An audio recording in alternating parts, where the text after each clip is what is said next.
네, 반갑습니다. 공인중개사의 세상으로 들어오신 여러분들 환영합니다. 방문각 민법 및 민사특별법 기본 이론 강의를 시작하겠습니다.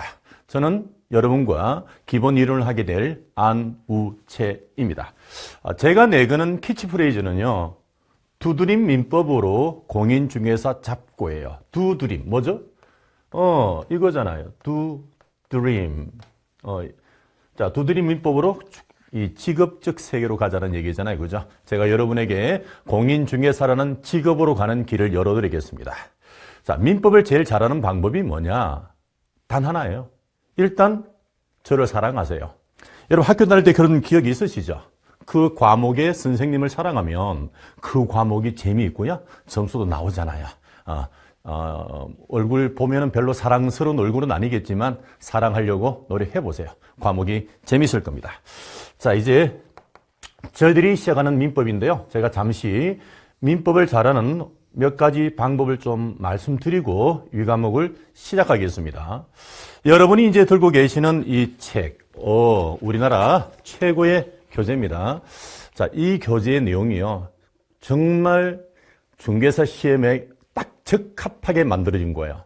과대한 설명도 없고요. 단순 핵심적인 내용을 풀어나가는 과정입니다. 그래서 여러분들이 두꺼운 책을 보려고 하지 마시고요. 방문각에서 만든 이 교재만 보셔도 충분히 합격합니다.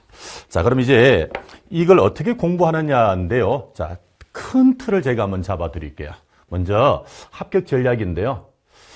이 과목을 중개사라는 시험을 처음 하시는 분도 계시겠고요. 또는 재수를 하시는 분들, 여러 차례 보신 분들 계실 텐데, 전략적 차이와 전술의 차이죠. 자, 첫 번째, 용어 정리 정말 잘 하셔야 돼요. 이 법 과목은요, 용어 정리가 안 되면 힘들어요. 그러니까 논리적인 구성을 가기 전에 용어가 정리돼야 됩니다. 자, 대표적인 예를 한번 제가 들어드릴게요. 우리나라 문학 작품들 중에 시라는 시 있죠, 시. 이 작품 중에 김춘수 시인이 적은 시가 하나 있어요. 꽃이란 시인데요. 이 시를 보면 이런 내용이 나와요. 내가 그의 이름을 불러주기 전에는 그는 몸짓에 불과했대요. 그런데 내가 그의 이름을 불러주는 순간 그는 나에게로 와서 꽃이 되었대요. 이름을 불러주니까 어떻게 되었대요? 나에게로 와서 뭐가 되었대요? 꽃이 되었대요. 무슨 말인가요? 세상의 모든 단어는요, 의미를 담고 있대요. 그러니까 단어를 아는 게 중요한 것이 아니라 그 단어가 가지고 있는 용자가 뭐예요? 쓰임새잖아요. 그죠? 이 쓸 용자죠? 쓰임새를 말하는 거죠. 어떻게 쓰이느냐를 아는 게 제일 중요한 겁니다. 자, 대표적인 예를 하나 제가 들어드릴게요. 우리가 일상생활을 살아가면은 어떤 사실을 인정할 때가 있잖아요. 그죠? 근데 법에서는 인정한다는 말 대신에 다른 용어들을 써요. 어떤 용어들을 쓰느냐? 추정한다, 본다, 추인한다 이런 말을 쓰는 거거든요. 그럼 이런 단어들이 가지고 있는 의미는 다 뭐냐? 다 인정한다는 뜻이에요. 아셨어요? 그러니까 다 인정하는 건데 어떻게 인정하느냐를 구분해내는 것이 바로 이 법과목의 공부의 시작점이 되는 겁니다. 그럼 예를 들어서 추정도 인정, 본다도 인정이에요. 근데 어떻게 다르냐? 추정은 아마 그럴 거야. 아마 그럴 거야. 확신이 없는 불확실한 인정을 말하는데 본다라는 말이 나오잖아요. 그러면 확실하게 인정하는 거예요. 차이가 좀 있잖아요. 그래서 본다라는 말이 우리 법에 나오면 또 이렇게도 표현돼요. 법정. 뭐라고 표현한다? 법이 인정했다 이렇게 표현합니다. 그래서 용어 하나 정리 좀 하고 갈게요. 본다란 말이 앞으로 법조문에 나오면 법정이라고 번역하셔야 됩니다. 또 한번 가볼까요? 추임도 뭐다? 인정하는 거예요. 근데 이 인정은요, 시간이 지나고 난 다음에 인정하는 겁니다. 예를 들어서 어떤 문제가 발생했대요. 이게 해서는 안 되는 거잖아요. 그런데 어떤 피해 당사자나 이런 사람들이 시간이 지나고 난 다음에 용서를 해주는 거예요. 그래, 너 나 사기쳤지? 근데 원래 사기는 취소가 가능하거든요. 우리 민법에서. 그런데 야, 내 인정해 줄게. 앞으로는 그러지 마라고 말을 하는 거죠. 그래서 시간이 지나고 난 다음에 용서를 해주는 거. 이게 추인이거든요. 요런 뜻을 알고 계셔야 되는 거예요. 아셨어요? 오케이. 자, 그리고 학습하세요. 뭐 하시라고? 학습하시라고. 학이 중요한 게 아니라 습이 중요해요. 아셨어요? 공부는요, 누구나 배워요. 배우는데 정말 그 분야에서 전문가가 되려면요, 습하셔야 돼요. 예습, 복습이란 말을 하잖아요. 여러분들, 요 한자 있잖아요. 습자가 익힐 습자예요. 근데 이 한자의 뜻을 좀 풀이해 드릴게요. 이게 깃우자라는 글자예요. 날개란 뜻이죠. 이게 두 개가 있어야 된대요. 한 마리의 새가 하늘을 나려면은요, 두 개의 날개를 100번을 휘줘야 된대요. 아셨어요? 네.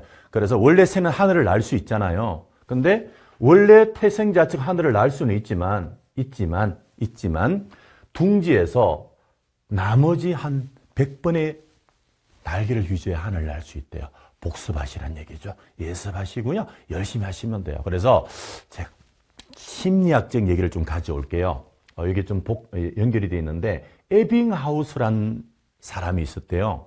에빙하우스, 포카 치는 데가 아니고요. 이 사람이 심리학자예요. 이 사람이 망각곡선이라는 걸 발견을 했대요. 어떤 걸 발견했느냐? 사람이 처음에 뭔가를 배우잖아요. 배우면 1111 법칙으로 복습하시라고 한대요. 자, 배운 지 1시간 안에 복습하셨는데요. 두 번째, 배우고 하루가 지나기 전에 한 번 더 봐야 된대요.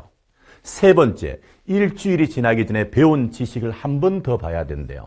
그 다음, 한 달이 지나기 전에 한 번을 더 봐야 된대요. 4번을 보잖아요. 그럼 학습이 어느 정도 끝이 났대요. 장기의 기억으로 저장이 될 수 있대요. 그런데 공부를 하시는 분들 학생들의 특징을 제가 살펴보면요.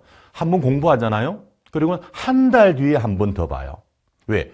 우리는 할 게 너무 많죠. 민법도 해야 되고, 개론도 해야 되고, 공법, 세법, 공시법, 중개사법 양이 너무 많잖아요. 그래서 일주일에 한 번 또는 오늘 배운 걸 한 달 뒤에 한 번을 봐요. 그러니까 배운 흔적은 남아있는데 기억이 안 되는 거예요. 그래서 1111 법칙을 하셔야 돼요. 자, 제가 영어를 정말 잘하거든요. 그렇게 보이죠? 제가 영어를 얼마나 잘하는지를 보여드릴까요? 깜짝 놀라실 거예요. I am a boy. You are a student. We are the world. 영어 너무 잘하지 않나요? 근데 보세요, 여러분들. 제가 이 단어를 여러분에게 전달하기 위해서 책을 쳐다보고 읽는 건 아니죠. 저는 I am a boy, you are a student를 배웠던 세대거든요. 중학교를 들어갔는데 너무 신기한 글자들이잖아요. 수십 분을 읽은 거예요. 그러니까 이미 장기 기억에 저장이 되어 있죠. 무의식에 저장이 되어 있는 거거든요. 그러면 이건 공부를 안 해도 돼요. 그러니까 세월이 지나도 알고 있고 내가 말할 수 있는 거잖아요. 이걸 하셔야 돼요. 1111 법칙.